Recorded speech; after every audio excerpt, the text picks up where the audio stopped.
Aquí comienza Monos en Infinita. Una mirada profunda a la semana política, con el estilo mordaz y descarnado de Camilo Férez y Gonzalo Miller, y la inconfundible conducción de nuestra Connie Stipicic, en directo y en plataformas por la 100.1. Esto es Monos en Infinita.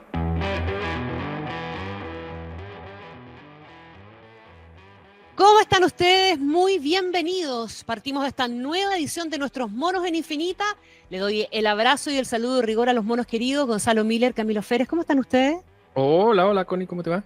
Bien, Bien, pues este día es jueves. Este día jueves, con una semana Que que partió movido. Partió movido el jueves. Partió movido el jueves porque lo vamos a conversar, obviamente, durante el programa, porque a la serie de cosas que han venido pasando, acusaciones constitucionales, guerrillas internas en la derecha, la encuesta CEP, lo que está pasando con los jueces de la Suprema, la ley de presupuesto, etcétera, se sumó el antecedente también de, a partir del caso Fundaciones, de un involucramiento de la ex primera dama, que nunca le gustó que le dijeran primera dama, Irina Caramanos. Pero dejemos eso para un ratito porque hay probablemente para partir la conversación, y esto tiene que ver en alguna dimensión con Esquirla, del caso Audios, con la realidad del tema seguridad entre medio y también con algunos líos internos que tiene la derecha. Tuvimos una acusación constitucional concretada en contra de la ministra del Interior, un intento, un amago de acusación en contra del presidente Gabriel Boric, en una cuestión que parece anecdótica, pero que tiene también bastante para discutir, y diferencias internas en la oposición a propósito de Marcela Cubillo, que son para tomar nota de algo que hemos conversado en varias oportunidades y que es la falta de convivencia democrática, política y de entendimiento en la derecha o entre las derechas. La falta de cariño, como que le diría. La falta de cariño. La falta de cariño. En tratarse mal, oiga. Sí, pues, yo revisé si ahora en la mañana, toda la mañana estuve revisando si algún comunal en alguna parte o alguna junta de vecinos se había revelado, ¿sabes? Se había tornado en rebeldía, pero parece que no, hoy día no. Pero sí, es lo que manifiesta, ¿no? Uno, primero, que todo el episodio Cubillos tensionó fuertemente a Chile Vamos, sin duda, ¿no? Y a la derecha en general. Pero que, de nuevo, cada tensión, cada episodio, y pongo en la misma perspectiva de la acusación constitucional, lo que refleja es que hay una sensación de que todos ahora, la lógica dominante o la estrategia dominante, es la competencia lateral, es que no me gane el de al lado y no el de al frente, ¿no? Y eso explica el contexto que algunos podrán decir. Un binominal extendido. Claro, un binominal extendido. Que no me gane el de al lado, nada más. Si yo soy un concejal más que el otro, ya me puedo dar por ganador, aunque sea un cuadro de desastre total o sea un cuadro de triunfo. Ya lo que pasa en general, o lo que le pasa al resto en este ambiente de fragmentación, da lo mismo, ¿no? Sino que si mi pasto es más verde que el vecino es suficiente. Algunos se dan por satisfechos con eso. Pero, y eso ha generado, bueno, entre errores, horrores y tonteras. O sea, eso es evidente, ¿no? Descoordinaciones. Y tomo de ahí el hilo para entrar en lo que fue la acusación constitucional, ¿no? Cuando un grupo de parlamentarios, de diputados en específico, comandados por la diputada Sandón, ¿no? Que es la jefa de bancada, ni más ni menos, ¿no? De los diputados de Renovación Nacional, arranca, después de haber deliberado profundamente durante 1 hora y media, haber ganado en votación dividida, y a pesar de eso, arranca para comunicarle al país de que han decidido acusar constitucionalmente al presidente. Uno dice, bueno, aquí hay un problema, ¿no? Y un problema que detecta rápidamente el presidente de la Renovación Nacional, que no ve otra manera de hacerlo, que sale a quitarle el piso directamente, ¿no? Ante la presión de los otros partidos que ya estaban avisando que no se iban a hacer parte de ninguna tontera, y finalmente, antes de 24 horas, terminaba reconociendo el error la propia protagonista, ¿no? Frente a las mismas cámaras en que había encontrado tan buena idea acusar constitucionalmente al presidente, reconoce de que para la derecha acusar constitucionalmente al presidente sin ser una causal acreditada, sólida, es un acto no solo de irresponsabilidad, sino que un acto que afecta la credibilidad y la gobernabilidad que la coalición ofrece, ¿no? Y que no porque la izquierda que hoy día no gobierna lo hiciera no una, sino que 2 veces, eso te habilitaba a ti para hacer lo mismo, ¿no? Eso, yo creo que esa hay una de las lecciones que quedó en términos de camotera que recibió, ¿no? el Comité Creativo de Renovación Nacional, tuvo que ver con eso, ¿no? De no empatarse en los errores con la peor oposición que recuerda Chile, que es la que hoy día nos gobierna. Y uno podría decir si fue una anécdota, fue un error. Yo creo que está cruzada por estas fuerzas que son un poquito más duras, ¿no? No hay una estrategia común. Cada partido siente que tiene que destacar de manera individual, a veces con talento, a veces con tontera, pero no hay una estrategia de oposición. Alguien diría, aunque suena un poco fuerte la sentencia, que de lo que significó el rechazo y esa gran mayoría que se construyó el 2022, que nadie cuidó mucho, que finalmente varios quisieron apropiársela, tironearla, queda poco, por no decir que no queda nada. Camilo. A confesión de parte, relevo de pruebas, dicen los abogados, ¿no? Así Sí. que yo no voy a profundizar en el análisis que hace Gonzalo, me parece, además, es muy, muy cercano a lo que conversábamos con él también en la En la mañana. mañana, sí. Y es bastante evidente. Yo creo que hay otras también niveles. Vamos a conversar de eso, sí, porque varios monos me comentan, oye, ellos se juntan en la mañana. Ah, y a ti no te invitan. Entonces llegan, y además se lo dicen, como conversamos en la mañana. Sí, no, en política esa cuestión, cuando tú llegas a un almuerzo y hay dos personas que se juntaron antes de la hora. En la reunión, en la otra reunión donde se tomaron las decisiones. Claro, en la otra cúpula. Es. Oye, Gonzalo, No es el caso en estos monos en Infinita. cuando queráis, tú así el adelanto en la mañana. Yo feliz, te hago el pase. Oye, yo aclaro solamente que Gonzalo no lo hace porque está en su radio en la mañana. No, Pues. sí, Ahora, si la Radio Agricultura nos presta a Gonzalo los jueves en la mañana, hacemos 2 versiones de los monos por día jueves. Yo feliz. Vamos a pensarlo. Feliz. Oye, espérate, un segundo. Déjame agregar, Camilo, solo por agregar un elemento más al análisis de Gonzalo, que efectivamente es bien compartido por los tres, en definitiva. El otro día el Pepe Out decía una cuestión que yo agregaría, que a propósito de las acusaciones constitucionales, los partidos Chile Vamos, hay otras cosas que tampoco están aprendiendo, no aprendieron de la mala oposición que tuvieron cuando fueron gobierno, pero además también están replicando el mismo error que cometió la Concertación frente al Frente Amplio en su minuto, tratando de competir por quién es el más duro. Sí. Tal cual. Sí, y sin entender además que el liderazgo presidencial de la Matei supera con crece al liderazgo presidencial de Kast, y están haciendo añicos esa opción también por el corto plazo. Perdón, Camilo. Sí, no, estoy de acuerdo. Y por eso quería agregar tal vez la otra lectura que es un poco menos profunda, pero que es igual de palpable, que es que esto es lo más parecido a la política, como decía nuestro amigo Pirincho. Y detrás de esto no solamente está la falta de affecto societatis dentro de la derecha y las distintas estrategias para diferenciarse y posicionarse, que son evidentes, sino que también está un intento por clavar ciertos temas a nivel de la agenda pública. Y como el refrán dice que cuando tu única herramienta es un martillo, todos tus problemas parecen clavos, los parlamentarios lo hacen a través de comisiones investigadoras, proyectos de ley, mociones y en algunos casos ciertas acusaciones constitucionales, interpelaciones y otros. O sea, no nos olvidemos del plano donde esto además hay una disputa por quienes creen, yo no sé si esto es tan así, pero por quienes creen que el otro está jugando a poner en agenda aquellas cosas que lo perjudican o que a ellos los beneficia. ¿A qué quiero decir con esto? Que el gobierno está tratando de mantener todo el día en la pauta el caso Audios, porque entiende que afecta más a la derecha, entonces nosotros vamos a poner la crisis de seguridad porque entendemos que esto complica al gobierno. Esto también está dentro del análisis. Lo que pasa, como bien dice Gonzalo, esto se puede hacer con más ganas que fútbol, y pasan cosas como lo que sucedió con el caso de la acusación constitucional de RN. Yo creo, en todo caso, que la acusación de republicanos iba por el mismo camino. El resto de la oposición leyó correctamente, a mi juicio, que lo de republicanos era llevar agua a su molino. Y hoy día, cuando José Antonio Kast está medio lánguido en las encuestas y eso, no tiene mucho sentido ponerse nerviosos con republicanos. Tal vez tiene sentido ponerse una vez que se cumplan los pronósticos de que le va a ir muy bien en concejales u otra cosa, pero hoy día no tenía mucho sentido. ¿Por qué digo esto? Porque la acusación de republicanos básicamente dice que el problema son todos. O sea, lo de republicanos es mucho más parecido a el Frente Amplio. Es decir, en vez de decir no son 30 pesos, sino que son 30 años, republicanos dice son 18 años, pero es lo mismo. O sea, y Piñera, claro, dice y Piñera también. El mismo saco, Bachelet, Boric, Piñera, toma 18 años de conducción política y dice, ustedes tienen que buscar algo diferente. ¿Ya? Ese es el mensaje que está mandando.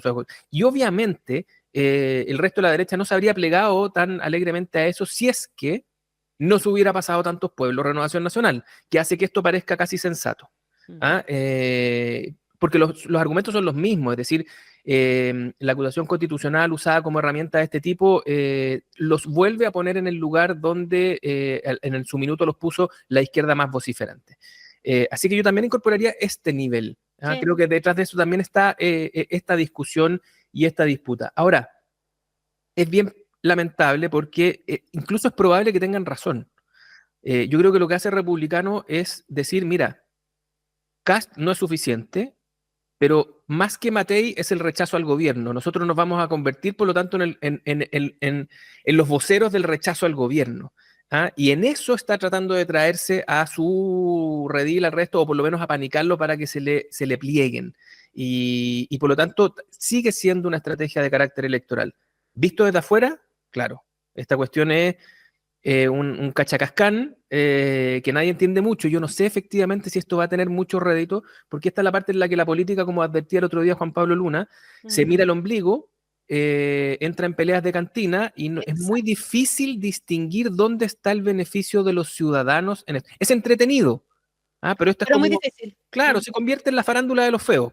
No, y déjenme meterle, yo sé que me voy a adelantar un poquito, vamos a volver después, pero si uno mete la encuesta CEP entre medio de todo esto, la encuesta CEP, que es un poquitito probablemente la guía más contundente que tenemos en el tiempo, como comparándose con sí misma por la forma en que se toma y una larga lista, etcétera, tiene un montón de cuestiones que también hacen un poco de ruido en la lógica de cuánto la opinión, cuánto el mundo político está sabiendo leer a la gente. La aprobación del gobierno no es mala. Digamos que a esta altura, para la condena que hay del mundo político al peor gobierno de la historia de Chile, el gobierno se mantiene con un 30% y la desaprobación bajó. La ministra del Interior sube 7 puntos y es la que está a cargo de los temas de seguridad. La visión del octubrismo, que sigue siendo súper manoseado por algunos sectores de derecha, está en el suelo. La perspectiva de las personas de su situación presente no es tan mala. Es peor la que tienen del país a futuro. O sea, hay un montón de cuestiones que dan vuelta ahí que tampoco hacen mucho sentido a la lectura que ni uno ni otro están haciendo. Con esto no lo estoy usando para decir que la derecha es la que está equivocada. Yo creo que están todos equivocados. Puede ser que estén un poco pegados. Sí, yo creo que se quedaron pegados. Sí, porque bueno, siempre cuando hay un fenómeno, obviamente hay una lectura interesada, sobre todo en el ambiente electoral en que estamos, ¿no? O sea, cada uno encontró en la CEP se encontró la razón a sí mismo, ¿no? El gobierno está celebrando que pasó del 27 al 30%, ¿tá? Pero en llamas, dice, vamos como avión. Y la oposición dice, bueno, aquí el rechazo al octubrismo ya está consolidado en el país, es una mayoría, el 50% de la gente dice rechaza lo que ocurrió en el estallido social. ¿Qué más exitoso que eso? Lo divertido que en esa encuesta además rechazan lo que ellos mismos dijeron. No es que hayan encuestado a las mismas personas. Claro, pero todo obvio, no tiene por qué estar de acuerdo consigo mismo. Pero absolutamente, porque también aquí lo que hay que mirar es que esa respuesta es una respuesta dinámica respecto de un proceso, ¿no? Pero ya ha ocurrido anteriormente, ¿no? Lo más parecido a cuando yo voto por un candidato presidencial porque tengo todas las esperanzas puestas en él y el 12 de marzo ya me estoy profundamente decepcionado, ¿no? Porque no hizo, porque no concretó, porque las expectativas eran más altas, no logró, bueno, hay razones para hacerlo, y en el clima de desconfianza institucional que tenemos, obvio, ¿no? Ahora, hay ciertas imágenes que llaman la atención cuando uno cruza la CEP. Mira, la preocupación número uno, o sea, el mapa respecto a las preocupaciones es clarito, ¿no? Se suma, no hay mucha novedad en que la delincuencia sea lo número uno, pero se suman en un fuerte número 2 el narcotráfico, que es la versión más concreta, no la única, pero la versión más concreta de cómo las personas perciben el crimen organizado. No es la única, ¿no? Porque también hay un montón de otros delitos que están detrás, en el comercio ilícito, en el tráfico de personas, pero el narcotráfico pareciera ser el rostro con el que toma el crimen organizado y aparece en un segundo lugar muy, muy fuerte en la encuesta CEP. Pero cuando, claro, uno dice, mira las instituciones por lo mismo, en las cuales la confianza está depositada, la PDI sigue número 1. Número 2, Carabineros, número 3, la Fuerza Armada. Subió la PDI, ¿no? Sí. Subió la PDI. Sí. Entonces aparecen con mucha fuerza y impermeable a que, por ejemplo, bueno, mira esas dos instituciones, que los dos directores, ¿no? Fueron destituidos este año. ¿ah? Uno por el caso audio y el otro por ser formalizado por la fiscal Chong, ¿ah? Lo que se conoce como el criterio TOA, ¿no? Bueno, ¿puedo hacer un paréntesis chiquitito? Sí. Yo creo que el gobierno, con su amistad y lealtad y cercanía profunda con el general Yáñez, nunca dimensionó al civil Yáñez, parece, ¿ah? Porque por Dios, las vocerías potentes que ha hecho afuera de los tribunales el ex general director de Carabineros, ¿ah? O sea, sin orden no hay patria, dijo hoy día. Así, nada más. Y después dijo, bueno, no, era una situación imposible, dijo ayer, y nosotros pusimos la cara, salvamos al país, salvamos la democracia. O sea, el marco en el cual se está produciendo la formalización del general Yáñez, a pocas semanas del 18 de octubre de los 5 años. ¿Candidato Yáñez, dices tú? No, no sé si candidato, pero lo que sí está claro es que esa defensa política de alguien que entiende que gran parte de su suerte se juega en la opinión pública y no en los tribunales, lamentablemente lo tenemos que aceptar eso como una realidad. El general Yáñez dice, mi suerte, mi futuro, se juega en gran parte en que la opinión pública tome partido por mí, ¿no? Y no tanto en la confianza irrestricta en el Estado de Derecho y la encuesta lo favorece en esa lógica. Absolutamente. Pues eso lo estaba hablando. Y el gobierno que se hace leso a lo que diga también lo favorece. Entonces yo me imagino cuando Carolina Tobar lo despide con un abrazo, le dije, vaya y defiéndase, nosotros vamos a respetar esa defensa que usted va a hacer. No se imaginó que va a ser el contexto, el 14 de octubre me parece que sigue la formalización, va a ser la previa, en el fondo futbolísticamente, del 18 de octubre, va a ser el relato del general Yáñez respecto de lo que él entendió y entiende que pasó, en las circunstancias, los contextos y la responsabilidad. Pero mira, Gonzalo, hoy día... El mismo general Yáñez, en todo caso, para no pensar que esto necesariamente va a ser contra el gobierno. No es contra el gobierno. Le agradeció tremendamente al presidente. O sea, él está haciendo un corolario de lo que hemos llamado, ¿cierto?, la transformación del gobierno, que le da bastante sentido, porque es como lo que en términos de la consultoría decimos una tercera vocería. No es gobierno, no es oposición. No, yo estoy absolutamente de acuerdo contigo, Camilo. Él no ha tocado al gobierno, ni mucho menos a la ministra del Interior y al presidente. No se ha metido en esos temas. No, y al contrario. No se ha metido en los temas de seguridad. Gonzalo, él está revisitando el 18 de octubre. En su discurso de despedida, y no solamente él, sino que también el general Araya, que es el que lo reemplaza, y hoy día lo puso como ejemplo. Yo le pregunté hoy día a Luis Cordero, el ministro de Justicia, cuál es el mejor argumento para defender a la ministra del Interior de la acusación constitucional. Y él dijo que el mejor argumento estaba en los discursos de Yáñez y de Araya. El agradecimiento, el reconocimiento, o sea, esta cuestión de beneficio mutuo. Hasta ahora puede ser un win-win, digamos, si es que Yáñez logra sacarle el provecho que uno supone le puede sacar a este discurso público, porque para el gobierno esto es ganancia en su relación con Carabineros, en que no le imputen el tema Carabineros por delante respecto al tema de la seguridad, etc. Oye, pero va a ser el contexto del 18 de octubre, pero también por fecha de la acusación constitucional de los republicanos contra todas. Sí, no, por eso digo, o sea, yo lo que estoy poniendo es que el lenguaje, el discurso y el mensaje con cero improvisación, con mucho aplomo del general Yáñez, va a poner en perspectiva, ¿no? Lo que ocurrió en el 18 de octubre y va a tensionar al gobierno no respecto de su posición actual, ni la posición del presidente en los temas de seguridad, ni la posición de la ministra Toá en los temas de seguridad, sino respecto de esa parte del gobierno que todavía mira el 18 de octubre de una manera distinta. Recordemos que en el diseño original del gobierno, lo que tenía, para eso encargó el informe del PNUD y para eso era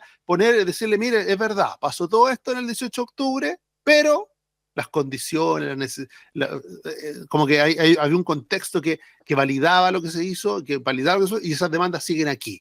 Ese era el diseño del gobierno para llegar a este 18 de octubre, ¿no?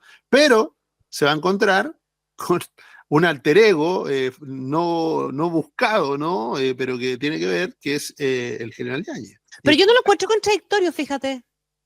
No lo encuentro contradictorio en la lógica de que le puede ayudar al gobierno a despegar de una vez por todas el estallido del tema violencia. Porque lo que le sirve al gobierno es volver a las demandas sociales para seguir justificando parte de su programa y de las acciones que le quedan pendientes de política pública y despegarse del tema de la violencia. Y eso lo puede ayudar. Sí, pues el punto es la facilidad con que lo haga en un ámbito primero electoral, donde hay una parte de su coalición que no está disponible para revisitar el 18 de octubre y darle un contexto donde sí, en realidad siempre condenamos la violencia.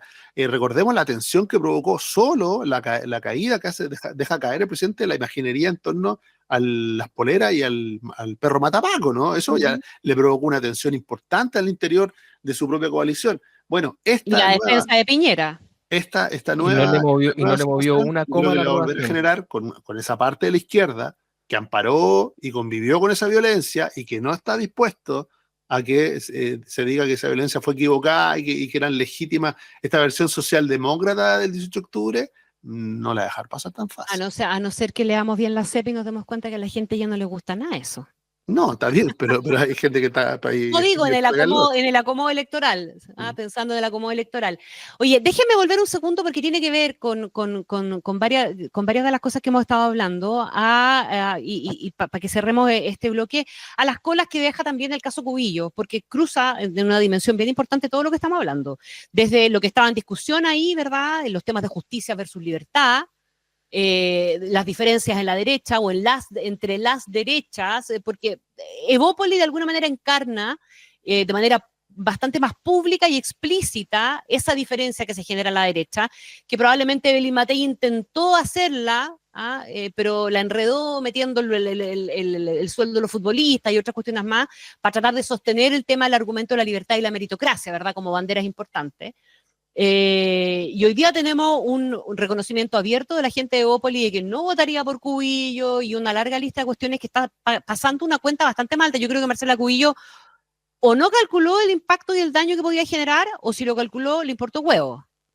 No, totalmente. Lo puedes leer íntegramente hoy de un Nobel columnista de La Plaza que publicó en un medio. Bueno, rebobinando la semana pasada, obviamente que la manera en que enfrentó esto Marcela Cubillo lo hizo desde alguien que se sentía profundamente violentado en su privacidad y de alguna manera como un ataque masivo respecto de su persona. Y obviamente creo yo que en su ecuación de defensa no estuvo los efectos colaterales o los daños colaterales respecto de otros candidatos, otras situaciones o de la derecha en general.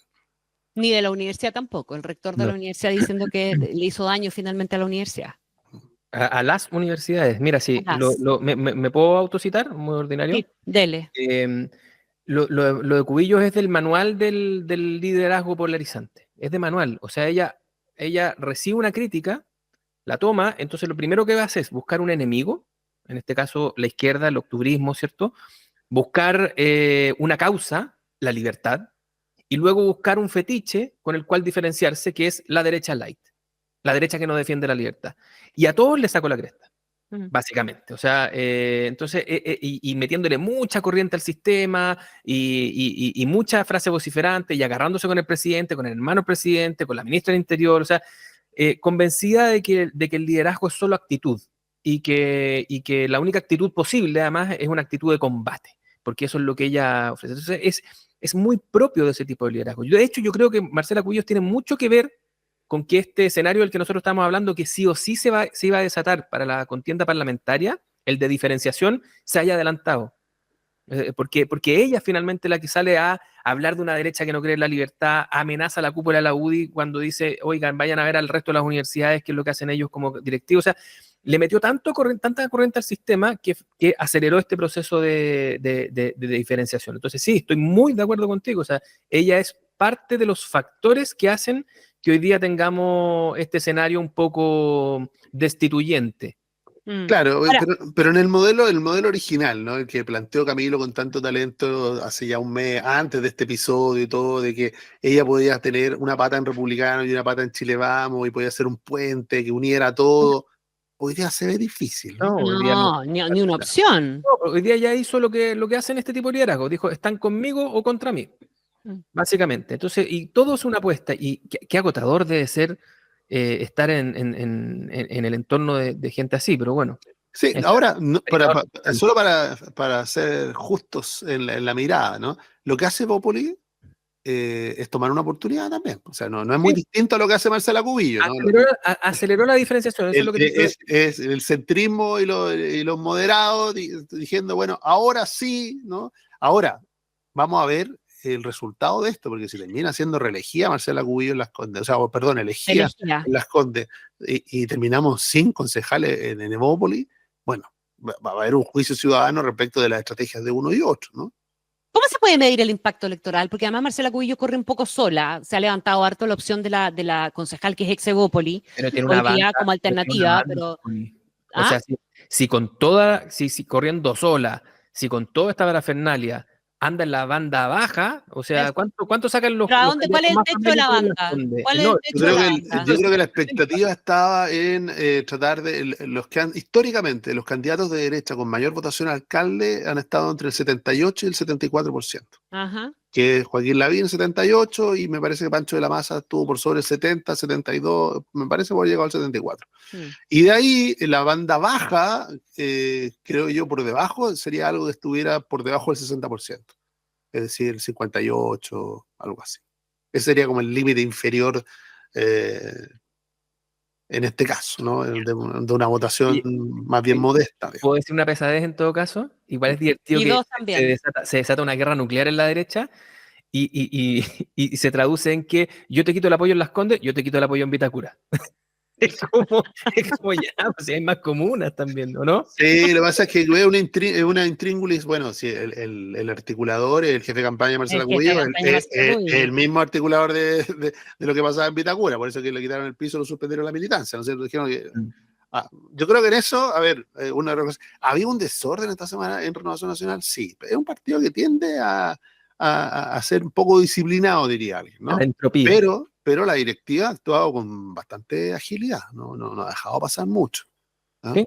O sea, hizo que los diputados, la misma diputada, la misma jefe acá que anunció, desanunció, ¿no? Y en el caso de alguien que creyó que podía usar al partido a su antojo como un elemento más de la campaña, como quien pone una paloma o pone un aviso en la radio, no le dijeron, eso no se hace, pum, suspendido él. Los partidos se vuelven muy relevantes antes de las elecciones. Eso es el único momento en el cual el secretario general del partido tiene claro, tiene el toro por las astas porque él sabe quién inscribe y quién no inscribe hasta último minuto. Y con ley antidíscolo, eso significa que los que quieren competir en la siguiente elección tendrían que renunciar en 3 semanas más si es que no están de acuerdo con eso. Entonces, pasa eso también. O sea, este es el momento de más poder del presidente y del secretario general de un partido. Si no lo aprovechan, se pasan de giles. Ya, monos queridos, ¿vamos a la pausa?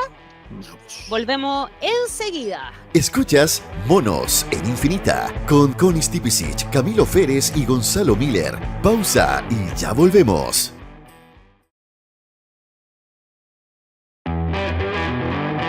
Estamos de vuelta con Monos en Infinita junto a Connie Stipicic, Camilo Férez y Gonzalo Miller.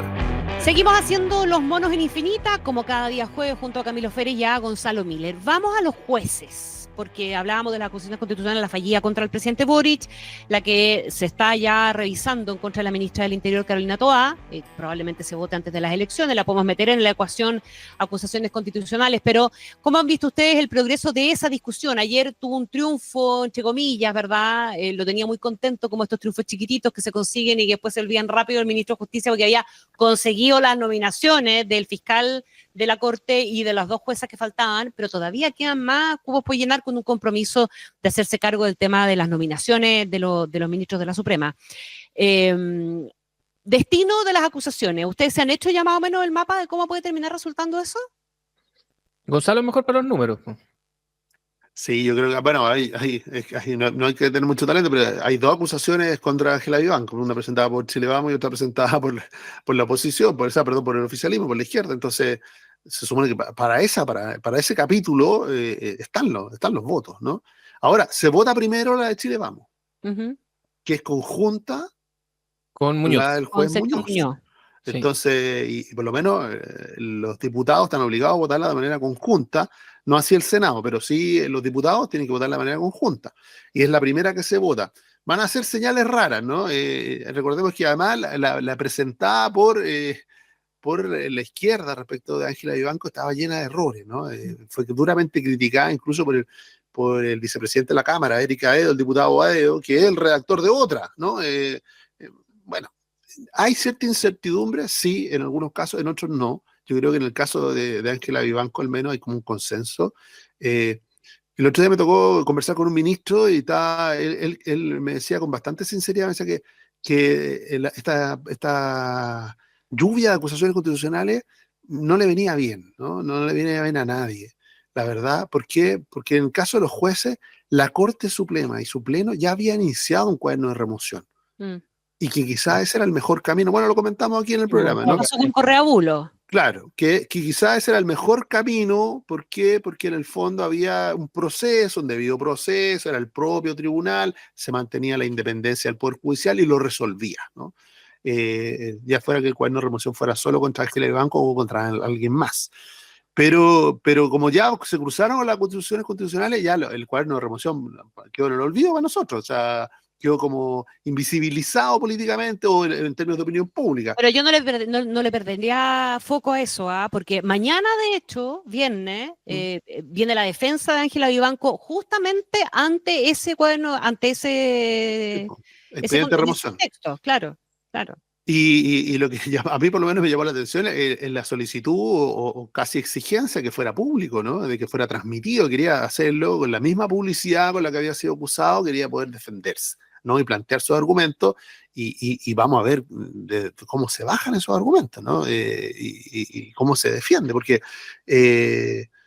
hasta ahora las defensas, en este caso Audio y en otro, lo que han hecho es implicar a otros o agrandar los casos más que acotarlos, más que darnos certeza respecto de participaciones o de uno u otro, ¿no? Ha sido como bombas expansivas, ¿no? Y por lo tanto hay una expectativa importante respecto de la manera en que se defienda la ministra Vivanco. Pero volviendo a las acusaciones constitucionales, yo creo que por los tiempos, ¿no? Son más rápidas que el cuaderno de remoción, van a operar más rápido, salvo que el Pleno tengan eso en conciencia, tengan conciencia de eso y busquen, ¿no? Anticiparse incluso a las acusaciones constitucionales. Ahora, como solo hay cuaderno de remoción respecto de una de las ministras, yo creo que eso en ningún caso le quedaría presión a la acusación constitucional en el caso de que son en la que incluye a Ángela Vivanco y al juez Muñoz. Pero va a generar un clima de confrontación de nuevo y más allá de lo meritorio de las acusaciones, ¿no? Que se va a realizar y se van a defender, lo que sí uno no puede evitar es darle el contexto electoral que esto tiene, ¿no? O sea, de buscar situar una lógica de empates permanentes entre el caso Fundación, el caso Audio. Ahora, si sale una ministra como la Ángela Vivanco, debería salir también el juez Muñoz. Esa lógica de empates, como algún dirá, triste, pero permanente y consistente, puede ser la que termine marcando, ¿no? Esas 2 semanas.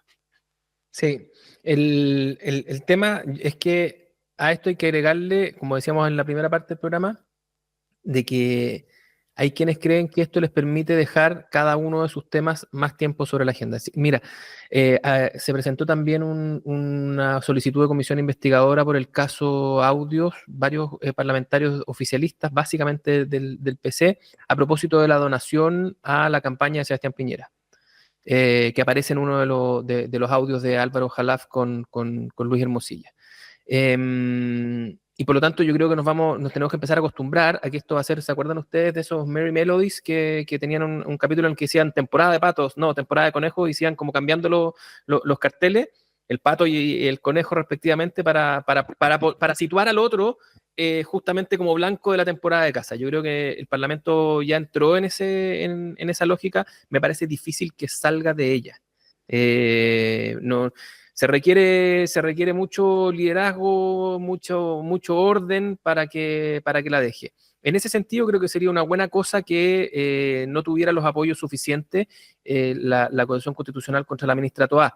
No por el destino de la acusación, sino porque desactivaría un poquitito esta esta lógica de la que estamos hablando. Pero igual así todo, no, yo no me hago muchas expectativas. Creo que Sí, ahora, temporada de conejos va a acompañarnos. sí, de todas maneras. Pero acuérdate que además va a haber una dinámica, van a estar semanas votando y los cruces y los votos y los heridos que dejan las votaciones pueden influir en la siguiente, aunque no tenga nada que ver, ¿no? Aunque sea otra acusación que no tenga nada que ver. Y en esa línea, yo creo que la propia defensa, la manera en que construyó su defensa, por algo elige al abogado Piña, ¿no?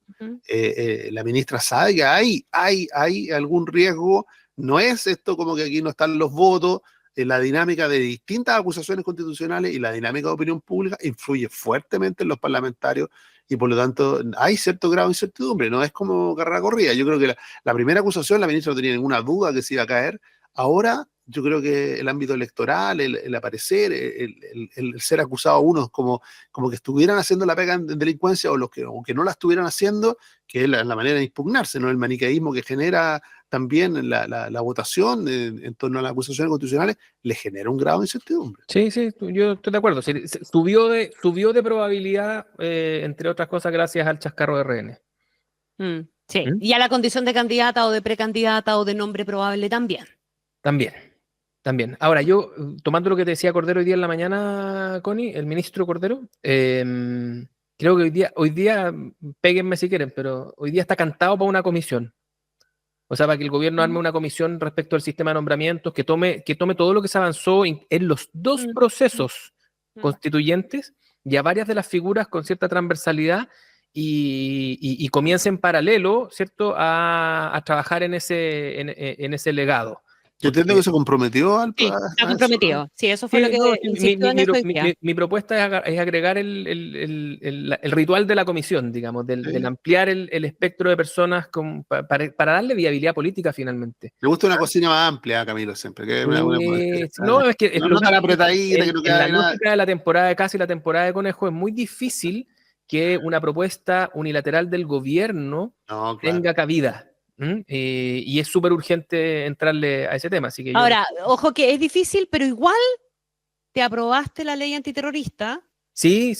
No, ojo, sí, eso, sí. Porque claro, hoy día se destacan algunas diferencias, pero fueron diferencias de temas puntuales, de temas en particular. Punto para la oposición ahí también, o sea, no solamente el gobierno. No, pues no solamente el gobierno, si aquí también todavía hay un espacio para tener acuerdos, todavía hay patria, señores. Puede haber patria. Orden y patria, como dice General. Orden y patria. Oye, pero se nos viene, se nos viene el reflote del caso convenio. Se nos viene el reflote del caso convenio. Si tiene cola lo de Irina Caramanos, tú lo dejaste anunciado, ¿cierto? Sí. Si tiene cola y efectivamente comienzan a aparecer antecedentes, ella lo negó, ella sacó un comunicado en el que negó tajantemente haber devuelto plata a Procultura. Pero es un caso súper incómodo y que tiene mucha proyección, no solo por Irina Caramanos, que puede ser lo anecdótico hoy, es porque Procultura le salpica directamente a varios gobiernos regionales y muy particularmente al que está esperando convertirse después de la elección de octubre en candidato presidencial, que es a Claudio Rego. Y ha entrado y ha salido de este tema, pero probablemente ya cuando esté en esa condición va a ser mucho más difícil que no tome nuevamente un cierto interés, escudriñar en la relación de Procultura en lo fundamental, ¿cierto?, con determinados actores. No, y pongámosle un poquito más de pelo a la sopa, porque en el contexto en el que estamos, sacarle punta a este lápiz es súper rentable para muchos. ¿Por qué? Porque detrás, suspicacias, porque estas son las suspicacias que despiertan este tipo de casos, suspicacias de financiamiento irregular de la política, aunque Irina Caramanos haya desmentido, mientras no muestre efectivamente las cartolas de las transferencias, porque es súper fácil avalar o desmentir lo que ella está diciendo. Y es ella la que tiene en sus manos las cartolas o Procultura para mostrar que hubo o no hubo transferencia. Listo, ella dice que no las hubo. Ok.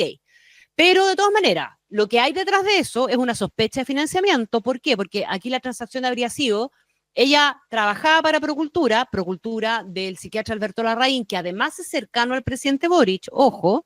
Entonces la sospecha que se instala es que ella y otras personas más hacían una pega, se les pagaba inflado y ellos devolvían una parte de eso, de ahí los abonos a la cuenta de Procultura. Y la sospecha entonces, ¿para dónde fueron a parar esas lucas en plena campaña presidencial?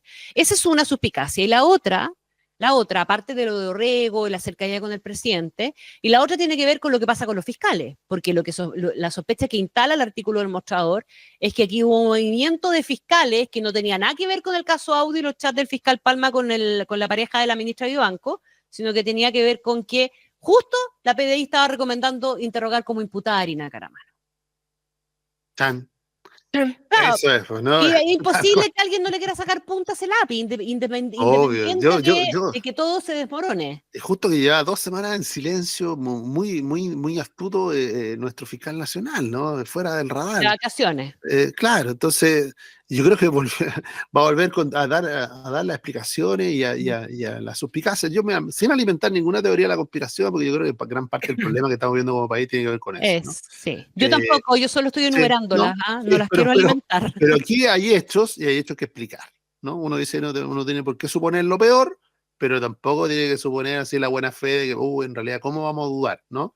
Hay que dar explicaciones. Entiendo que aquí no se trata de que la PDI haya visto una cartola de transferencias, sino lo que vio es el registro en Procultura de que este abono le depositaron, ¿cierto? ¿De dónde viene este abono? Este es el abono del sueldo de Irina Caramano.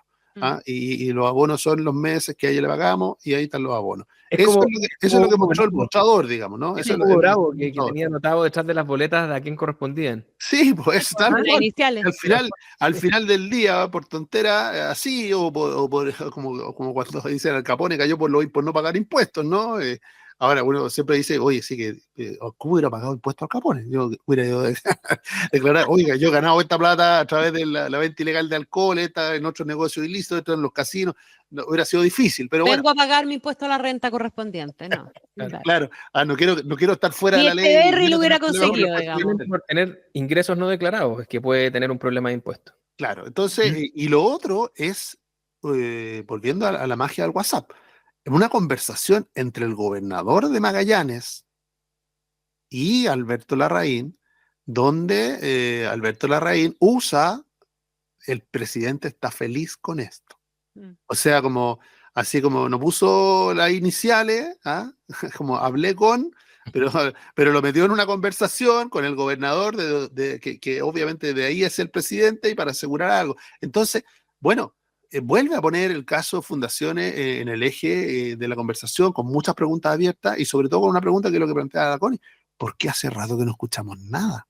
No se avanza, a pesar de toda la investigación, a pesar de todos los allanamientos y todo, no se avanza. Sabemos poco, sabemos del desafuero del diputado Ojeda. Sabemos poco y bueno, estuvo un buen rato arriba de la lavadora y ojo que eso pasa con todos los procesos. Que tienen este momento inicial y luego hay que hacer la pega y se pasa un montón de tiempo en el que no hay novedades y de repente vienen las formalizaciones y otros hitos. No quiero con eso restarle dramatismo. Fue el primero en ponerlo arriba de la mesa. Yo creo que en este caso le quedan muchas aristas y obviamente va a entrar en esta misma dinámica de la reyerta política, porque aquí hay varios que sienten que se le da a un caso porque afecta más a uno. La mayoría piensa, además, ingenuamente, que eso nunca se va a devolver, y la experiencia muestra que sí se devuelve, y por lo tanto, esto es como crónica de una muerte anunciada. Estamos viviendo una cuestión que aquí mismo habíamos conversado varias veces. Lo que pasa es que está pasando ahora con un caso que no es nuevo, es un caso que ya como que exprimió casi toda su jugo, pero no, aquí parece que queda otro arito. En la arista Procultura parece que vamos a tener jugo por un rato largo. La Fiscalía de Coquimbo, que es la que lleva la investigación en este caso, y es la del fiscal Cooper, que es el que reemplazó al fiscal Palma, sacó también un comunicado diciendo enumerando la cantidad de diligencias, 29 diligencias de la BRIAC entre instituciones particulares, órdenes de investigar, 15 solicitudes a tribunales de garantía, 14 requerimientos de entidades privadas, toma de múltiples declaraciones. O sea, sacaron un comunicado para dejar en claro que la pega la han seguido haciendo a pesar de que otros casos le han ganado en términos de competencia frente a la opinión pública. Esto para decir que no solamente los expedientes que se caen cerca de los medios de comunicación son los que tienen movimiento. A veces también están avanzando otros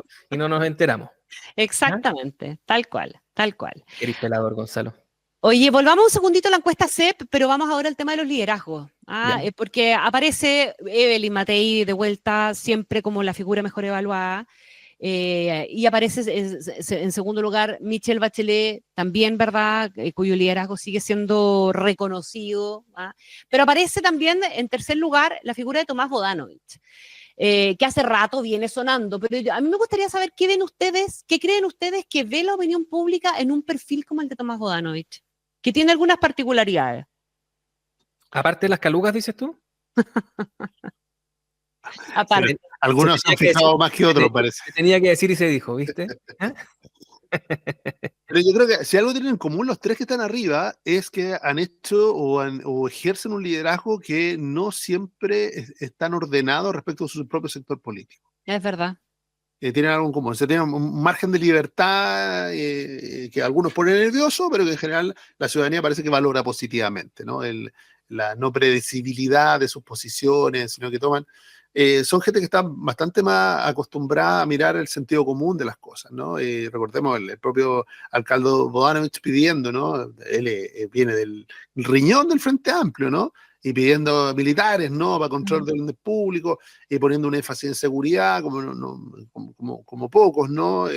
Esa reconversión, obviamente que le rinde. La tienen en común los tres, creo yo, ¿no? En distinta medida, pero en los tres la tienen en común. Ahora, en el caso de Michelle Bachelet, yo creo que va resultando bastante bien de que ella es la persona mejor evaluada y la candidata que tiene la izquierda para enfrentar esta elección. Ahora, si está disponible o no, si le creemos que no va a ser candidata, yo creo que es una conversación que podríamos tener con más realismo a partir del 28 de octubre, ¿no? Una vez que ya sepamos el mapa de lo que pasó con la elección, cómo se orientó, y no solamente por las encuestas, sino que veamos qué pasó ese día, ¿no? Y qué pasó con los electores. Si el gobierno tiene una elección buena, ¿no? Positiva, logra retener comunas emblemáticas como Santiago, Ñuñoa y otras, ¿no? Yo ahí veo muy probable de que la presión sobre Bachelet y la posibilidad de que ella gane se abra, ¿no? Ahora, si uno mira por el otro lado, ¿no? Dice, si ese escenario es un escenario más conflictivo, una derrota dura en Santiago, ¿no? Dolorosa para el Partido Comunista, dolorosa para el gobierno, y si a esas se suman un par más desde el Frente Amplio, yo creo que ella, por más que sea la mejor evaluada, dice, le voy a endosar mi apoyo a quienes ustedes digan, pero candidata no creo que sea. Sí, yo creo que aquí pasa un poquitito vamos a llamar la trampa de la góndola, ¿cierto? Y esta góndola de supermercado tiene algunos productos y otros no los tiene. Aquí hay dos candidatos. ¿Ya? Hay una candidata que se sabe que es candidata, que es Evelyn Matei, que tiene que estar en el cuestionario porque no requiere mención espontánea, pero además ya está posicionada, por lo tanto igual sería mención espontánea. El otro candidato es José Antonio Kast, que que a esta altura se está pareciendo a Marco Enríquez, ¿no? Que uno lo pone por defecto, porque dice va a ser candidato, porque ser candidato. ¿Ah? Y el resto es, desde el punto de vista de las marcas, yo creo que lo que le sucede, por ejemplo, a Bachelet tiene que ver con que cuando te hacen esa pregunta y tus opciones no están en la góndola, viene obviamente algo tiene que contener esa otra preferencia. Y hoy día la marca más grande y más visible de eso es Bachelet. Y por lo tanto ella va a llevarse ese apoyo, aparte de que tiene una evaluación que ha fluctuado en el tiempo, digamos, pero siempre ha tenido un cierto cariño ambiente, y eso hace que ella marque. Distinto es lo que pasa con Tomás Bodanovich, porque obviamente tiene más proyección, no es todavía una figura rutilante, la aprobación... Solo un número que nos permite validar lo que tú estás diciendo, Camilo. O sea, independiente que aparecen los tres como los mejor evaluados, porque así es, el nivel de conocimiento de Bodanovich es muchísimo más inferior. O sea, su evaluación positiva es muy alta respecto de quienes lo conocen. Claro. Pero lo conocen, me parece que no llega al 20%. Mientras que en el caso de Boric, de Bachelet, de Matei, hablamos de 98% conocimiento. O sea, estamos hablando que toda la gente los conoce. ¿Ah? Y por lo tanto nadie se va a confundir en eso. El otro factor que yo creo que es determinante, que nos saltamos, es que un gobierno que mantiene el 30% de aprobación es un gobierno al que no se le arrancan anticipados los candidatos. Entonces, tienes esa paradoja, que la figura más importante que no es la oposición, hoy día gobierna, es presidente y además no puede ser candidato. Por lo tanto, contiene mucho de esa favorabilidad para sí. Y esos son dos fenómenos que hacen muy difícil comparar esto. Ahora, yo creo que estamos entrando en la fase en la que incluso a Evelyn Matei no le sirve no tener candidato al frente, porque en definitiva la única, si tú te fijas, cuando estalla lo de Cubillo, cuando estalla casi cualquier cosa, a la única persona que le preguntan y que tiene que responder en clave no política, sino que presidencial, es ella. Y se demora en los puntos de prensa, se demora varias horas y a veces días, porque es muy difícil cuadrar ese círculo, no tiene un contradictor suficientemente nítido. Así que yo creo que ella es la más interesada, y por eso Gonzalo está aquí permanentemente diciéndole a Bachelet que sea candidata. Ella es la más interesada en tener un candidato al frente. Sí, pues, tal cual. Bueno, en rigor lo tiene, ¿eh? Que es la ministra Toá. Pero claro, pero... No, lo que pasa es que no aparezca la preferencia o que no marquen los votos o que no esté en la favorabilidad. Recordemos que ella fue hace 2 semanas que dijo que sí, que se estaba planteando ser candidata. Ahora, con la acusación constitucional eso lo van a demorar, digamos. Claro. ¿La candidatura? Sí, pero no. Ahora, pero a Matei le conviene y le saca punta. De hecho, hoy día reaccionó bien rápido con el tema Caramano. Sí. Al rechazo A y confrontarse permanentemente con el gobierno, especialmente los temas sensibles para el gobierno, es una cuestión que le rinde. Claro, pero... Si un eje ordenador es la oposición al gobierno, ordena una mayoría todavía, ¿no? O sea, hay un 54% de algo que en general se para al frente de lo que es el gobierno. Entonces, ella usa eso permanentemente en todos los temas, ¿no? Salió, cuando recordemos la frase de Carolina Toá, la contestó Evelyn Matei, cuando habló para el 18, que 25 era más o menos lo habitual en este periodo, para la cantidad de homicidios, para una semana de feriado equivalente y todo. Esa desafortunada frase de Carolina Toá, la primera que salió a contestarle fue la propia Evelyn Matei. O sea, hay ahí, y tiene razón Camilo, la búsqueda también de alguien con quien compararse, un sparring, pero el posicionamiento de oposición no va a dejar que nadie se lo gane, digamos. No, porque además cuando habla una ministra, cuando habla el gobierno, también salen a hablar todos los demás. Y como decíamos al inicio del programa, los demás están en una contienda también de autodiferenciación, me refiero auto mirando al sector, se diluye ese esfuerzo. Entonces, si cuando salga un candidato o candidata, un candidato oficialista o candidata oficialista, vas a ver cómo se va a ordenar mucho más fácil esa pauta y ese mapa. Y eso va a tener efectos. Y ahí los números van a empezar a ser también más reales. Tal cual. Oye, unos últimos minutitos para este es uno de los temas poco sexy, pero pucha, ¿qué importa? Tenemos ley de presupuesto. Proyecto de ley de presupuesto. No nos vamos a meter nosotros en el bosque. Para eso están las subcomisiones. No. Y tampoco en el bosque de cómo calculamos el gasto, los ingresos, porque aquí cada uno tiene su fórmula y los números dan para varias cosas y ya nos iremos a poner de acuerdo en alguna dimensión, ¿verdad? De si están bien calculados, si estamos con el tejo pasado o no con el tejo pasado, pero sí hay un establecimiento claro de cuáles son las prioridades del gobierno en esto y cuántas fichas se le están poniendo. Hay un paraguas que es el tema seguridad, y esa seguridad el propio presidente de la cadena la definió con 3 patas: la seguridad ciudadana, la seguridad social y la seguridad del crecimiento, poniendo fichas en cada una de esas dimensiones. La pregunta del millón es, ¿tiene opciones a esta altura el gobierno de dar vuelta en algo el curso de las cosas? ¿Y si en esas 3 patas? Si esto no es socialdemocracia, entonces la socialdemocracia, ¿dónde está, compañero Miller? Sí. No, si en el discurso es lo que ha ocurrido, ¿no? El presidente terminó escuchando mucho más a Marcel y a Toá que a Giorgio Jackson desde Barcelona, ¿no? Pero ese cambio y en la reiteración de la preocupación, lo que pasa es que si lo que le ha fallado al gobierno no es la dialéctica, ¿no? De asumir en el lenguaje los problemas que la ciudadanía requiere, sino que lo que no han acompañado son los resultados. Sí, es el problema, ¿no? O sea, cuando tú dices, vuelve a hablar de crecimiento, y le dice a la gente, el crecimiento es importante, después, ¿por qué te enojas cuando te miden por crecimiento? Te dice, oye, no hemos crecido, estamos creciendo menos que el mundo, estamos creciendo menos que la región latinoamericana. pero es que no, pero es que estamos haciendo un esfuerzo, estamos mejor que el año pasado. Está bien, pero si usted me dice que el crecimiento es importante y que es la limitación que tenemos para enfrentar muchas de las demandas sociales, ¿no? Aparte de lo que estamos viendo con los hospitales y todo, la restricción presupuestaria es evidente, ¿no? Lo tensiona, ¿no? Lo tensiona. Y por otro lado, algo similar le ocurre en seguridad.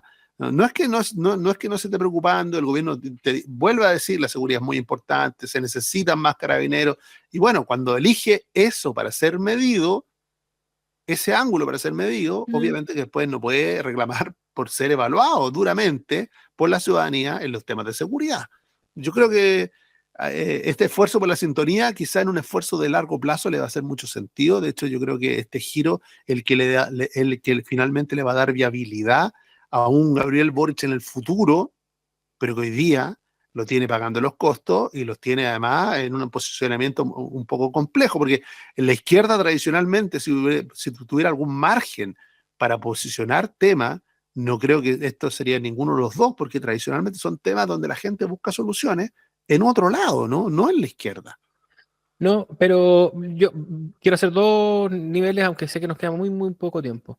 Lo primero es que, aunque nadie lo va a salir a premiar por eso, como dice Gonzalo, encuentro muy razonable, responsable y casi heroico que igual el ministro Marcel lo haga y lo haya logrado durante todo este periodo. Dicho lo anterior, esta contienda de diferenciación que se dio en la derecha, que se adelantó, como decíamos, se va a dar igual en el oficialismo, y por lo tanto, muy a la vuelta de la esquina, todo esto se va a convertir, y probablemente lo va a convertir a él mismo, en el fetiche respecto del cual diferenciarse. Así que lo que viene a la vuelta de la esquina, por eso es tan importante la aprobación de este presupuesto, porque tal vez tenga esta ventana de oportunidad o tal vez se le venza entre medio, porque además acuérdate que está vinculado a otras promesas como la del CAE, ¿cierto? Lo que va a pasar es que Marcel se va a quedar con todos los palillos chinos, tratando de mantener a flote todos los platillos, ¿cierto? Como el jugador de equilibrista, y va a encontrar probablemente en el fuego amigo crecientemente más problemas. Así que ese es más o menos el escenario que se viene por delante. Si es expansivo, oye, espérate, si tenemos polarizada la cuestión ahora a puertas de una municipal, espérate un ratito la que viene después. No, te digo, eso se va a desatar sí o sí, claro. y además que las promesas responsables y valiosas, como contener la inflación, como retomar al menos en ciertos sectores niveles aceptables de crecimiento, son muy importantes aquí para nosotros, digamos, en esta conversación, pero en otros foros le van a salir a pegar por eso, o por lo menos por no haberlo traducido en cuestiones concretas que ganen elecciones. Así que viene toda la presión por el gasto, súper fuerte. Viene la presión por cumplir las promesas de campaña, que deuda histórica, que condonación del CAE, así que la pista en ese sentido se vuelve un poco más borrascosa. Señores queridos, hemos llegado a la hora. Ya, les mando un abrazo gigantesco, que tengan un súper fin de semana. El domingo nos volvemos a escuchar y nos vemos sin duda el próximo jueves. Que estén bien. Haremos. Chao, un abrazo a los monos. Nos Chau, vemos. Chao. Aquí termina Monos en Infinita, una mirada profunda a la semana política, con el estilo mordaz y descarnado de Camilo Férez y Gonzalo Miller, y la inconfundible conducción de nuestra Connie Stipicic, en directo y en plataformas por la 100.1. Esto fue Monos en Infinita.